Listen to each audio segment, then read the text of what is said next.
Hello students, welcome to Vetri Tamil NEET Academy. So once again வந்து பார்த்திங்கன்னா நம்ம சொன்னது கரெக்டாக ப்ரூஃப் ஆகிருக்கு. நம்பன்னு கிடையாது. மொதல் விஷயம், பேரண்ட்ஸ் அண்ட் ஸ்டூடெண்ட்ஸ்க்கு நான் எப்பவுமே ஏன் பேனிக் ஆகாதீங்க அப்படிங்கிறத ஸ்ட்ரிக்டாகவே சொல்கிறதுக்கு காரணம் இது தான். இந்தியா தரப்பில் வந்து பார்த்திங்கன்னா உங்கள் அப்ளிகேஷன் ரிஜெக்ட் பண்ணுறதுக்கு அவங்க மேக்ஸிமம் ட்ரை பண்ண மாட்டாங்க. ஆள்மாறாட்டம் இல்லையா தவறான நிகழ்ச்சியில் ஈடுபட்டால் மட்டும்தான் அப்ளிகேஷன் ரிஜெக்ட் பண்ணுவாங்க. ஆர்எல்ஸ் அப்ளிகேஷன் கண்டிப்பாக நடக்கும். சின்ன சின்ன தவறுகள் இருந்தாலும் அது தவறுகள் மட்டும்தான். ஸோ அதெல்லாம் மிஸ்டேக் தான், க்ரைம் கிடையாதுங்கிறத நான் மறுபடியும் நிறைய டைம் நான் சொல்லியிருக்கேன். ஏன் இது சொல்கிறேன் அப்படின்னா, நிறைய ஃபோன் கால்ஸில் ஃபஸ்ட்டு வந்து ஸ்டூடெண்ட்ஸோ பேரண்ட்ஸோ பேனிக் ஆகிட்டு தான் பேசுகிறாங்க. நான் மறுபடியும் சொல்கிறேன், அவ்வளோ பேனிக் ஆகணும் அவசியம் இல்லை. ஏன்னா ஃபைனலாக பார்த்தீங்கன்னா 10th சர்டிஃபிகேட்டே வேணான்ட்டான். ஸோ 10th சர்டிஃபிகேட்டே வந்து பார்த்தீங்கன்னா அதுபடி உங்கள் நேமே இருக்க வேணான்னு என்டிஏ தரப்புலேயே சொல்லிட்டான். இதனால தான் நான் முன்னாடி இருந்து சொன்னேன், அவங்க பெருசாக பண்ண மாட்டாங்க. இது எப்படி சொல்ல முடியுதுன்னா, நான் 2017 அப்ளிகேஷன் போட்டு கொடுத்துட்ருக்கேன். எய்ம்ஸ் ஜிப்மர் காலகட்டத்திலேருந்து அப்ளிகேஷன் நான் போட்டு கொடுத்துட்ருக்கேன். 2019 நான் டீச்சராக இருக்கேன். ஸோ 2019 நம்ம நீட்டுக்கு டீச்சராகவும் இருக்கிறோம். 2017 அப்ளிகேஷனும் போட்டு கொடுத்துருக்கோம். எய்ம்ஸ் ஜிப்மர் காலகட்டத்துக்குமே அப்ளிகேஷன் போட்டு கொடுத்துருக்கோம். ஸோ ஒரு அப்ளிகேஷன் போடுறப்ப வந்து பார்த்திங்கன்னா மாணவர் தரப்புலையும் அந்த அப்ளிகேஷன் எடுத்துக்கிற தரப்புலையும் என்ன நடக்கும் அப்படிங்கிறதுக்கான முழு அனுபவம் வந்து பார்த்திங்கன்னா இந்த கடந்த வருஷங்களில் எனக்கு கிடச்சிருக்கு. அதை வச்சு தான் நான் சொன்னேன், இவங்க எடுத்துக்குவாங்களா மாட்டாங்களா அப்படின்னு சொல்லிட்டு. அண்ட் ஃபைனலாக அதுதான் நடந்திருக்கு. பட் நிறைய அகாடமிஸ் கால் பண்ணி, சார் இந்த அகாடமி வந்து சொல்லிட்டாங்க அப்ளிகேஷன் ரிஜெக்ட் ஆகிடும், இந்த அப்ளிகேஷன் சொன்னாங்க, இது நான் இது பண்ணலைன்னா முடிஞ்சு போச்சு அப்படி. அப்படியெல்லாம் இந்தியா தரப்பில் அப்ளிகேஷனில் ஒன்றுமே வைக்கல. அப்ளிகேஷன் போட்டவங்களுக்கு தெரியும், ப்ளஸ் இந்த வீடியோ போட்டவங்களும் ஏதாவது மிஸ்டேக் பண்ணிக்கலாம்னு பார்த்துக்கோங்க. ஆல்ரெடி இப்போ போட போகிறீங்க, வெயிட் பண்ணிட்டீங்கன்னா நீங்களும் பார்த்துக்கோங்க. ஃபைனல் வீடியோவாக இருக்கும். ஃபஸ்ட்டு பாயிண்ட்டே பார்க்கலாம். கேண்டிடேட் நேமில் ஆரம்பித்து இந்த வீடியோவில் என்னென்ன திரும்ப சொல்ல போகிறோம். கேண்டிடேட் நேம் எப்படி பேசியிருக்கான், ஃபாதர் நேமு, மதர் நேமு, ஒருவேளை ஆதார் கார்டும் 10th மார்க் ஷீட்டும் ஒன்றும் இல்லைன்னா நிறைய பேர் பயந்துட்டு இருந்தீங்க. நான் அப்பயே சொன்னேன், பெருசாக ஆதார் கார்டு ஒன்றும் பண்ண மாட்டாங்கன்னா அதுக்கான சொல்யூஷன் கொடுத்துருக்கான். சரி, ரைட், அதெல்லாம் என்ன அப்படிங்கிறத பார்த்துடலாம். பிஃபோர் தட் நம்மளோட அகாடமி ரிலேட்டடாக 2 விஷயம் நம்ம அனௌன்ஸ் பண்ணுறோம் ஃபார் நீட் 2025 அப்கமிங் ஆஸ்பிரண்ட்ஸ். இந்த வருஷம் நீங்கள் நீட் 2025 எழுத போகிறீங்கன்னா வெற்றி தமிழ் அகாடமி சார் வந்து 2 விஷயம் உங்களுக்கு நாங்கள் வந்து பார்த்திங்கன்னா ப்ரொவைட் பண்ண போகிறோம். என்னென்ன அப்படிங்கிறத இப்போ நம்ம பார்த்துடலாம். ஃபஸ்ட்டு பாயிண்ட்டாக பார்க்குறப்ப வந்து பார்த்திங்கன்னா, நம்ம தமிழ் அண்ட் இங்கிலீஷ் மீடியத்துக்கு தமிழில் நீட் கொஷின் பேப்பர்ஸே வந்து பார்த்திங்கன்னா சில அகாடமி மட்டும்தான் இருக்கும். அவங்களும் நாங்கள் ஜாயின் பண்ண தான் தருவோம் அப்படின்னு சொல்லிட்டு இருப்பாங்க. நம்ம அப்படி பண்ணுறதில்ல. ஏன்னா நம்ம அகாடமியில் இருக்கக்கூடிய அகாடமி ஸ்டூடெண்ட்ஸ், அகாடமி தாண்டி போகக்கூடிய ஸ்டூடெண்ட்ஸுக்கும் வந்து நம்ம கொஷின் பேப்பர்ஸ் வந்து இந்த முறை ப்ரொவைட் பண்ண போகிறோம். இந்த மாதிரி இருக்கும். புக்லெட் தான் உங்களுக்கு. ஓகே, ஃபுல் புக்லெட் ஃபார்மேட்டில் இருக்கும். நீங்கள் பார்த்தீங்கன்னா தெரியும், ஒரு பக்கம் தமிழ் இருக்கும், இன்னொரு பக்கம் இங்கிலீஷ் இருக்கும். ஸோ 2 சைடு ட்ரான்ஸ்லேட் நடந்திருக்கும். ஸோ இந்த மாதிரி வந்து பார்த்திங்கன்னா உங்களுக்கு டிஃப்ரெண்ட் புக்லெட்ஸ் கொடுத்துருவாங்க. ஸோ இந்த புக்லெட்லேயே உங்களுக்கு என்ன பண்ணிக்கலாம், ஆன்சர் கீயும் வந்து வாங்கிக்கலாம். ஸோ இதுவும் புக்லெட்டு. ஸோ இந்த மாதிரி வந்து பார்த்திங்கன்னா 79 சாப்டர்ஸ்க்கும் யூனிட் வைஸ் டெஸ்ட்டு நம்ம கொடுத்துருக்கோம். அண்ட் 18க்கு மேலே வந்து சாப்டர் வைஸ் ஃபுல் டெஸ்ட் கொடுத்துருக்கோம். ஸோ நல்லா புரிஞ்சுக்கணுமா, இதில் கிட்டத்தட்ட 18 ஃபுல் டெஸ்ட் அடங்கும். இந்த புக்லெட்டில் வந்து பார்த்திங்கன்னா 18 ஃபுல் டெஸ்ட்டு பேப்பர்ஸ் நமக்கு வந்து பார்த்திங்கன்னா கிடைக்கும். அண்ட் தென் வந்து பார்த்திங்கன்னா 79 சாப்டரும் 32 குமுலேட்டிவ் டெஸ்ட்டாக வந்து பார்த்திங்கன்னா புக்லெட் கொடுத்துருவோம். ஸோ இத்தனை புக்லெட் தமிழ் அண்ட் இங்கிலீஷில். தமிழில் கொஷின் பேப்பர்ஸே கிடைக்காத சுச்சுவேஷனில், சில அகாடமிஸ் வெளியே ப்ரொவைட் பண்ண சுச்சுவேஷனில் நம்ம தமிழ் அண்ட் இங்கிலீஷ்க்கு வந்து பார்த்திங்கன்னா கொடுக்குறோம். மறக்காமல் வாங்கி பயன்படுத்துங்க.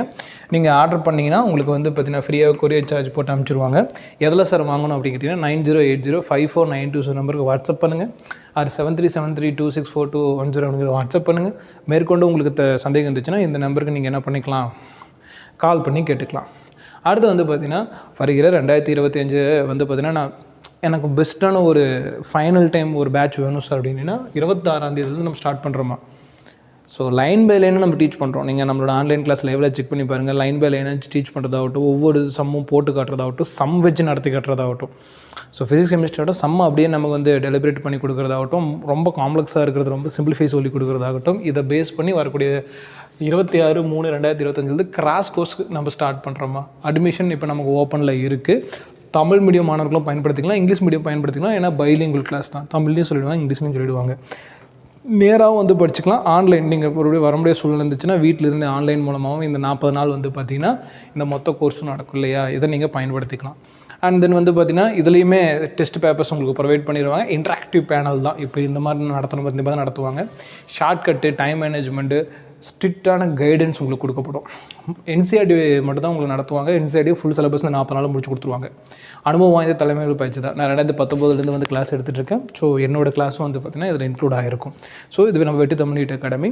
சார் கிளாஸஸ் வந்து ஆஃப்லைனில் எங்கே சார் நடக்கும் அப்படின்னா SVM ISND ஸ்கூல் சேலத்தில் நடக்குது. ஆர்டிஎம் லொக்கேட்டாக இருக்குது. பாய்ஸ் அண்ட் கேர்ள்ஸுக்கு செப்பரேட் ஹாஸ்டல் ஃபெசிலிட்டி பண்ணி கொடுத்துருக்கோம். அது வீடியோட எண்டில் பார்ப்பீங்க. சரி ரைட், இது ஃபட்டாஃபட்டாக நம்ம இன்ட்ரோ கொடுத்துட்டோம். இப்போ நம்ம மெயின் கண்டென்ட்டுக்கு வருவோம்.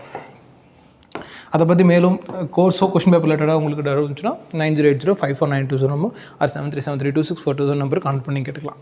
ஸோ ஃபஸ்ட்டு பாயிண்ட் கேண்டிடேட் நேமில் அவன் என்ன சொல்லியிருக்காங்கன்னா, பாயிண்ட் நீங்களே படித்து பார்த்துங்க. Your present name May R may not same as the name mention in the 10th mark sheet. இப்போ நீங்கள் உங்களோட பேர் இருக்குது பார்த்தீங்களா, அது 10th ஷீட் மாதிரி மே இருக்கலாம், மே நாட் இல்லாமையும் போகலாம். நீங்கள் ஃபில் பண்ணிக்கலாம். கம்பல்சரின்னு அவன் தரவே கிடையாது. ஸோ பாயிண்ட்டே 10th மார்க் ஷீட் வேணான்ட்டான், அவ்வளோதான். ஸோ அதுக்கு ரொம்ப மாறி இருக்கக்கூடாது. ஒரு சின்ன சின்ன ஸ்பெல்லிங் மிஸ்டேக்கு, கேப்பு, கரெக்ஷன் பண்ண முடியாமல் இருக்கீங்க பார்த்தீங்களா, அவங்க உங்களோட நேமை 10th மார்க் ஷீட்டில் இருக்கிறத படி வந்து பார்த்தீங்கன்னா ஃபில் பண்ணிக்கோங்க. ஆர்எல்ஸ் ஆதார் கார்டில் இருக்கிறது படி நீங்கள் ஃபில் பண்ணிக்கலாம். அவன் தான் மெயின் நாட்டுன்னு கொடுத்துட்டான்ல. ஸோ அதனால் நீங்கள் வந்து பார்த்தீங்கன்னா ஆதார் கார்டு வச்சு ஃபில் பண்ணிக்கலாம், 10th வச்சு ஃபில் பண்ணிக்கலாம், 12th பேர் வச்சு ஃபில் பண்ணிக்கலாம், அவ்வளவு தான். ஸோ ஒரே ஒரு பாயிண்ட் தான். ஸோ எனக்கு வந்து பார்த்தீங்கன்னா நேம் கரெக்ஷன் ஆகலைன்னா நீங்கள் 3ல் எதை இருந்தாலும் கரெக்டு தான், வேலிடு தான், அது அவன் கொடுத்த பாயிண்ட் தான். இப்போ வந்து பார்த்தீங்கன்னா இந்த விஷயம் உங்களுக்கு புரிஞ்சிருக்கும். என்ன அப்படின்னு பார்த்தோம்னா, 10th மார்க் ஷீட் இருக்கக்கூடிய நேம் ஒரு வேளை இதில் நீங்கள் நீட் அப்ளிகேஷன் ஃபார்மில் ஃபில் பண்ணலைனாலும் ப்ராப்ளம் கிடையாது. சரி சார், இது எக்ஸாமில் பிரச்சனை பண்ணுவாங்களா சார்னா கண்டிப்பாக பிரச்சனை பண்ணுவாங்க. யார் பிரச்சனை பண்ணுவாங்க? இதை பற்றி தெரியாதவங்க. மறுபடியும் சொல்கிறேன், இந்த ஸ்க்ரீன்ஷாட்டெல்லாம் வந்து நான் டெலிகிராம் சேனல்லையும் போட்டு விட்றேன். அப்ளிகேஷனில் இருக்கக்கூடிய விஷயம் தானே, அவனே சொல்லியிருக்கான் 10th மார்க் ஷீட் படி இருக்கணுங்கிற அவசியம் கிடையாது. ஆனால் நம்ம என்ன சார் பண்ணோன்னா 10th தான் கம்பல்சரி எழுதணும், அது வேறு விஷயம். பட் 10த்தும் ஆதார் கார்டும் ஒரே மாதிரி இருக்கணுமா? தேவையே கிடையாது. பாயிண்ட்டு 10th வந்து ஸ்டூடெண்ட்டோட நேமில் மிஸ்டேக்ஸ் மீன் ரொம்ப பெருசாக இருக்கக்கூடாது. இந்த கேப் இந்த மாதிரி இஷ்யூன்னா அவங்க அக்செப்ட் பண்ணிக்கிறாங்க. 10த்துக்கும் ஆதார் கார்டுக்கும் சின்ன சின்ன மிஸ்டேக்ஸ் இருக்கலாம், அது ஒன்றும் பிரச்சனை இல்லை. பட் ஆனால் பர்ஃபெக்டாக மென்ஷன் பண்ணுங்கன்னு சொல்கிறேன். ரெண்டாவது ஃபாதர் நேம் ரொம்ப ரொம்ப முக்கியம். பாருங்கள், father name R Guardian name. என்ன சில பேர் அப்பா பேர் போடுவாங்க, சில பேர் கார்டியன் நேம் போடுவாங்க. இப்போ ஹஸ்பண்ட் அந்த மாதிரி பேர்லாம் போட்டுக்கலாம். Exactly the same as printed on the 10th mark sheet படி. 10th மார்க் ஷீட்டில் என்ன இருக்கோ அதை தான் நீங்கள் ஃபில் பண்ணணும். அதில் எந்த வகையான சந்தேகமும் கிடையாது. Or mark sheet issued by recognised school examination board. அதாவது அந்த நேமை ஃபில் பண்ணலாம், இல்லையா அதே ஸ்கூலில் கொடுத்த எந்த சர்டிஃபிகேட்டாக இருந்தாலும் நேம் ஃபில் பண்ணிக்கலாம். பட் 10th சர்டிஃபிகேட் தான் நான் ஃபில் பண்ண சொல்லுவேன். முன்னாடியும் 10th தான், இப்போயுமே 10th தான். எல்லாத்துலேயுமே 10th என்ன இருக்கோ அதை நீங்கள் ஃபில் பண்ணிக்கலாம். ஆனால் இதே மாதிரி தான் ஆதார் கார்டுங்கிற அவசியம் கிடையாது. ஏன்னா அவன் இன்னும் சர்டிஃபிகேட்டில் கூடிய நேமும் அக்செப்ட் பண்ணிக்கிறான். அது மேபி ஆதார் கார்டு மாதிரி இருக்கலாம்ல. ஸோ அதனால் அதெல்லாம் பிரச்சனை கிடையாது. மறுபடியும் சொல்கிறேன், பொறுமையாக கேளுங்க. 10th இருக்கிற மாதிரி தான் முன்னாடி சரி, அப்பாவோட நேமும் சரி, அடுத்து வரக்கூடிய மத நேமும் 10th இருக்கிற மாதிரி தான் எக்ஸாக்டாக இருக்கணும். ஆர் எல்ஸ் அந்த ஸ்கூலில் இஷ்யூ பண்ணால் வேறு ஏதாவது ஒரு 12th மார்க் ஷீட் இருக்குன்னு வைங்களேன், அந்த மார்க் ஷீட்டில் கூடிய அம்மா நேமாக இருந்தாலும் ஓகே தான், அக்செப்ட் பண்ணிக்கிறாங்க. ஆனால் இது எல்லாமே 10th மார்க் ஷீட் படி தான் இருக்கணும். ஆனால் இங்கே கேள்வி எங்கே அரைஸ் ஆச்சு எல்லாத்துக்கும், இதே மாதிரி தான் ஆதார் கார்டில் இருக்கணுமா? கிடையவே கிடையாது. ஏன்னா ஒரு சாய்ஸ் கொடுத்து இன்னொன்று கூட ஃபில் பண்ணிக்கலாம்னு சொல்கிறான்ல, இது ஆதார் கார்டு மாதிரி இருக்கலாம்ல. இப்படி சொல்லி நீங்கள் ஜஸ்டிஃபிகேஷன் அவனே கொடுத்துருக்கான். அப்படிங்கிறப்போ நீங்கள் உட்காந்து ரொம்ப குழம்பெல்லாம் வேணாம்.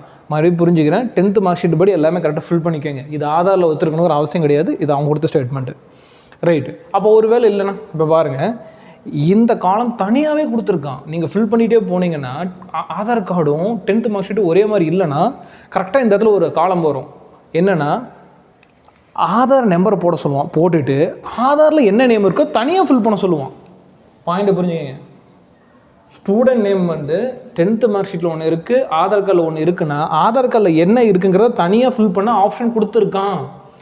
பயப்பட தேவை கிடையாது. ரெண்டுலேயும் ஒரே மாதிரி தான் இருக்கணும் அவசியம் கிடையாது. அவனே ஒரு காலம் கொடுத்துருக்கான் ஸ்டூடெண்ட் நேமுக்கு. சார் ஃபாதர் நேம் மதர் நேமுக்கு காலம் தரல. வை பிகாஸ்னால் அவன் இருக்கிறத 10th மார்க் ஷீட் படி இருக்கிறத அப்படியே அக்செப்ட் பண்ணிக்கிறான். நான் சொன்ன மாதிரி தான் பெரிய டிஃப்ரென்ஸ் வரக்கூடாது. அதுக்கான வீடியோஸ்லாம் நான் முன்னாடி போட்டிருக்கேன் பாருங்கள். பெரிய டிஃப்ரென்ஸ் இல்லைனா பிரச்சனை கிடையாது. இந்த டீக்கு பதில் டி, ஸ்பேஸு, கேப்பு, புள்ளி, டாட் முன்னாடி வச்சுருக்கான், பின்னாடி வச்சுருக்கான், ஃபுல் ஃபார்மு, ஷார்ட் ஃபார்மு எதுவுமே ஆதார் கார்டு சைடில் கேட்கல. இது நிறைய பேர் மிஸ்கைடன்ஸ் பண்ணிட்டாங்க. அதனால் பயந்துட்டுருக்காங்க.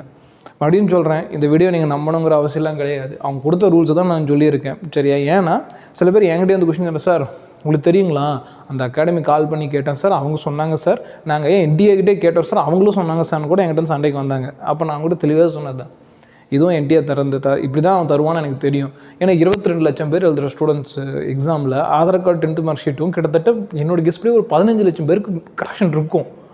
அப்போ எப்படி அதெல்லாம் வந்து 15 லட்சம் பேரும் வந்து பார்த்திங்கன்னா அப்போ எக்ஸாம் எழுத வேணாமா, வெளியே அனுப்பிச்சிடலாமா, இது ஈக்குவாலிட்டியா? கிடையாது. இது ஒன்றும் மிஸ்டேக்ஸ் தான், கிரைம்லாம் கிடையாது. இல்லை அப்போ என்டிஏவே என்ன சொல்கிறாங்கன்னா 10th மார்க் ஷீட்டில் ஒரு நேமோ ஆதார் கார்டில் ஒரு நேம் இருந்துச்சுன்னா அதுக்கு தனி காலம் கொடுத்து அதை ஃபில் பண்ண சொல்கிறாங்கல்ல, ஃபில் பண்ணுங்கள்.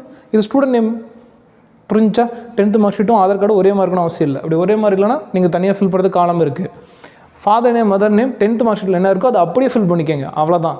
ஆதார் கார்டில் வந்து பார்த்தீங்கன்னா சின்ன சின்ன ஸ்பெல்லிங் மிஸ்டேக் இருக்கா, பிரச்சனை கிடையாது. சார் இன்னும் டவுட்டாக இருக்கா, எனக்கு வாட்ஸ்அப் பண்ணுங்கள், தனி டீம் இருக்குது, நான் அதை ரிப்ளை பண்ண சொல்லிடுறேன்.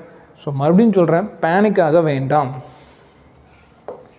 அண்ட் வந்து பார்த்திங்கன்னா நம்ம கடைசியாக இது நம்ம டெஸ்ட் பேட்ச் அண்ட் கோர்ஸ் ரிலேட்டடாகவும் கொடுத்துருக்கேன், பயன்படுத்திக்கங்க. ஒன்ஸ் செகண்ட் நான் அந்த வீடியோவில் தெளிவாக சொல்லிடுறேன். கேண்டிடேட் நேம் 10th ஒரு மாதிரி ஆதாரில் ஒரு மாதிரி இருக்கலாம், அப்படி இருந்தால் ஃபில் பண்ணுறதுக்கு வாய்ப்பு கொடுத்துருக்கான். அடுத்து வந்து பார்த்திங்கன்னா father name mother name 10th certificate படி இருக்கலாம், இல்லையா 12th சர்டிஃபிகேட் படி இருக்கலாம். நீங்கள் 10th சர்டிஃபிகேட்டுக்கு பெரிய மாதிரி போட்டு ஃபில் பண்ணிக்கோங்க. மதர் நேமுக்கும் அதே ரூல்ஸ் தான் கொடுத்துருக்கான். பட் இவங்களோட ஆதார் கார்டை ஃபில் பண்ணுறதுக்கு எந்த வகையான ஆப்ஷனும் கொடுக்கல. அதனால் அதிலேயே தெரிஞ்சுக்கங்க, அது பெருசாக அவன் கேட்க போகிறதில்ல, அதை அவன் செக் பண்ண போகிறதும் கிடையாது. நல்லா பாயிண்ட்டை புரிஞ்சுக்கணும். இருந்தாலும் சின்ன சின்ன கரெக்ஷன்ஸ் பண்ணி தான் வைக்கணும், அது யாருக்கும் எந்த டவுட்டும் வேணாம். அந்த சின்ன சின்ன கரெக்ஷன் என்னங்கிறதெல்லாம் நான் ஆல்ரெடி வீடியோ போட்டிருக்கேன். பாயிண்ட் வந்து உங்கள்கிட்ட இருக்கிறத வச்சு நீட்டாக ரிலாக்ஸ்டாக போய் நீங்கள் என்ன பண்ணுங்கள், அப்ளிகேஷன் ஃபஸ்ட்டு போடுங்க. எந்த ஒரு மிஸ்டேக்ஸும் வந்து பார்த்திங்கன்னா பண்ணாமல் போட்டாலே போதுமானது. இருக்கிற சர்டிஃபிகேட்ஸை நீங்கள் தான் அது எந்த வகையான தப்பும் எந்த வகையான க்ரைமும் பண்ணலைன்னா போடலாம், தப்பே கிடையாது. அதுக்கு முன்னாடி அவன் ரிஜெக்ட் பண்ணுறதுக்கு முன்னாடி கண்டிப்பாக வார்னிங் கொடுப்பான். பட் இது எக்ஸாமால் பிரச்சனை வருமானா நான் 1 செகண்ட் சொல்கிறேன், கண்டிப்பாக பிரச்சனை பண்ணுவாங்க. இதை பற்றி தெரியாதவங்க கண்டிப்பாக இதை பற்றி பிரச்சனை பண்ண தான் போகிறான். அவங்ககிட்ட நீங்கள் இதை சொல்லணும், அப்ளிகேஷன் ஃபார்ம்லேயே இதுதான் கொடுத்துருக்காங்க அப்படின்ட்டு. இதுக்கான எவிடன்ஸ்லாம் நான் டெலிகிராம் சேனலில் போட்டிருக்கேன், போய் அதில் டவுன்லோட் பண்ணி அவன்கிட்ட காட்டுங்க. அண்ட் தென் அவனே ரிலீஸ் ஆகும், ஓகே என்டிஏ தரப்புலேயே அவங்க சொல்லலை அப்படின்ட்டு. இதெல்லாம் நீங்கள் தான் பேசணும், பயந்துகிட்டே இருந்தீங்கன்னா வேலைக்கு ஆகாது. ஏன்னா என்டிஏ தெளிவாக தான் கைட் பண்ணுது எல்லாத்தையும். என்டிஏ தரப்பில் நிறைய மிஸ்டேக்ஸ் இருக்குது, நல்லன்னு சொல்லலை. பட் இந்த மாதிரி அப்ளிகேஷன்ஸ்லாம் இல்லை, இதுதான் பண்ணுங்க இது பண்ணாதீங்கன்ட்டு. அதை சில பேர் படித்து பார்க்க மாட்டேங்கிறாங்க. சைடில் என்ன கொடுத்துருக்காங்கன்னு ஒரு 2 நிமிஷம் உட்காந்து படித்து பார்த்தீங்கனாலே இந்த பயம் போயிருக்கும். நிறைய பேர் பேனிக் ஆகிட்டு இருக்கான், 10th ஆதார்லேயும் ஒரே மாதிரி தான் இருக்கணும்னு. ஃபைனலாக என்டிஏ தரப்பில் உடச்சிட்டான், அப்படிலாம் எதுவும் தேவையில்லைன்ட்டு. ஸோ இதுதான் இந்த வீடியோட பாயிண்ட்டு. நான் தேவையில்லைன்னு சொல்கிறது சின்ன சின்ன மிஸ்டேக்ஸ் மட்டும்தான். பெரிய அளவு மிஸ்டேக் இருந்துச்சுன்னா கண்டிப்பாக, இப்போ ஃபார் எக்ஸாம்பிள் அதான் இன்னொரு வீடியோ போட்டிருக்கு, இது பேசினா பெருசாக போய்டும். அப்பாவோட நேம் கார்த்திக்னுங்க அங்கே குமாரசாமின்னு இருக்குன்னா தப்பு தான், இது அப்பா பேர் அது இது. அப்போ அது யாருன்னு கேட்பாங்க, கார்டியனாக இருந்தால் நீங்கள் சொல்லணும் அது கார்டியன்னு. அதெல்லாம் உங்கள் கையில் தான் இருக்குது, நீங்கள் தான் வந்து பார்த்தீங்கன்னா அப்ளிகேஷன் போடுறீங்க, நீங்கள் தான் அந்த ரெஸ்பான்சிபிலிட்டி எடுத்துக்கணும். ஓகேவா? அது டவுட் இருந்துச்சுன்னா நான் நம்பரும் கொடுத்துருக்கேன். ஏன்னா ஒவ்வொருத்தருக்கும் ஒரு மாதிரி டவுட்ஸ் இருக்குல்ல, அதெல்லாம். அடுத்து ஓபிசி சர்டிஃபிகேட் பற்றி நான் வீடியோ சினிமா போடுறேன். சேனல் சப்ஸ்கிரைப் பண்ணி ஃபாலோ பண்ணிங்க, அதில் கூட டவுட்ஸ் நான் கிளாரிஃபை பண்ணிடுறேன். தேங்க்யூ.